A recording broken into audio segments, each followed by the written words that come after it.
So welcome to my online tutorial.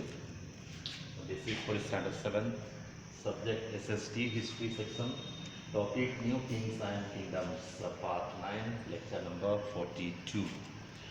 Okay students, here are some words, please note down and find out the meaning from your dictionaries. While teaching I will tell you the meaning, be careful. Words are revenue, peasant, artisans, cattle, surrender, expansion, frontier. Okay students, let's continue the topic. Page number 30, please take 30, topic revenue collection. Revenue collection means Rajswa Sangra, tax collection.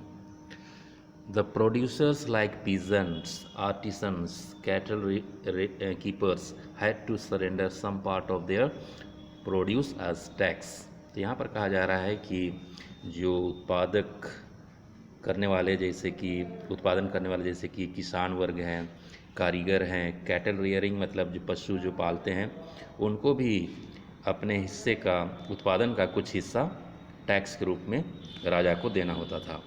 अगला point है sometimes a part of the produce was claimed as rent because land was the property of Lord.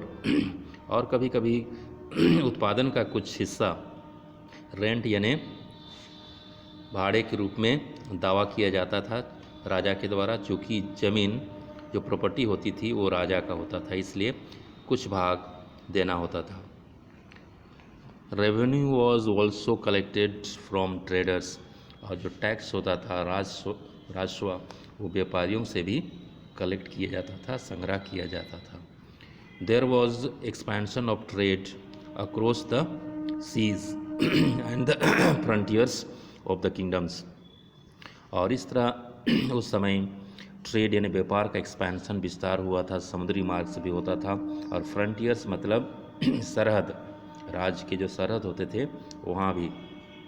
तो 10 revenue collection was broad based, इस तरह जो revenue collection का था वो बड़े पैमाने पर होता था, ब्रॉड बेस्ड व्यापक रूप से होता था। जितने भी व्यापारी होते थे, चाहे समुद्री मार्ग से या सड़क मार्ग से करते थे या जो फ्रंटियर्स में करते थे यानी कि सरहद पर, सबसे लिया जाता था।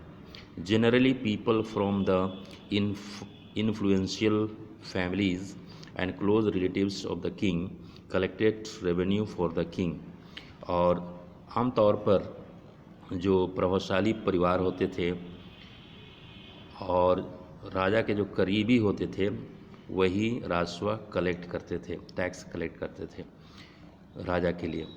These positions were often hereditary, और ये जो पोजीशन था टैक्स कलेक्ट करने का, रेवेन्यू कलेक्ट करने का, ये जो पद था वो अनुवंशिक था। यानी मान लिया किसी परिवार में एक पिता को ये काम मिला तो आगे चल के उसका बेटा, फिर उसका बेटा, इस तरह। ओके, यूजेस ऑफ रेवेन्यू देखिए, रेवेन्यू जो कलेक्ट होता था उसका किस तरह यूज़ किया जाता था, प्रयोग।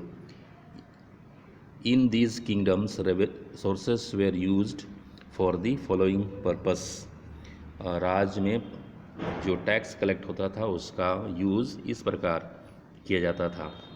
To finance the king's establishment, राजा को विस्तृत, राज्य के विकास में राजा यूज़ कर सकता था उस रेवेन्यू का। उसके बाद to construct temples and forts, और उसी पैसे से मंदिरों का निर्माण या किलों का निर्माण भी होता था। टू फाइट वॉर्स, लड़ाइयाँ लड़ने के लिए भी होता था उन टैक्स का। Remarkably kings expected that the wars would lead to the acquisition of wealth in the form of gold, jewellery, land as well as trade routes. Acquisition यानी कि अधिग्रहण, तो इसका देखिए मीनिंग, उल्लेखनीय रूप से राजाओं को उम्मीद थी कि युद्धों से सोने के आभूषणों के साथ साथ व्यापार मार्गों के रूप में धन का अधिग्रहण होगा।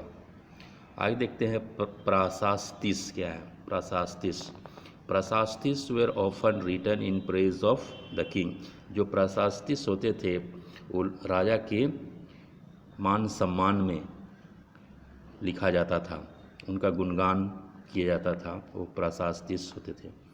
दे mention the king as a valiant victorious warriors ETC, और उसमें राजा को एक बहादुर विजयी और योद्धा के रूप में प्रस्तुत करते थे प्रशास्तिस में।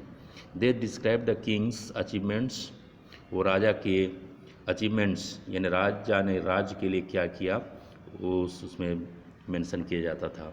This prashastis were composed by learned Brahmanas, और ये प्रशास्तिस होते थे उसको कंपोज करते थे, लिखते थे पढ़े लिखे Brahmins.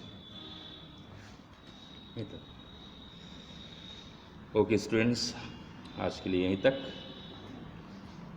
Thanks for watching, have a nice day.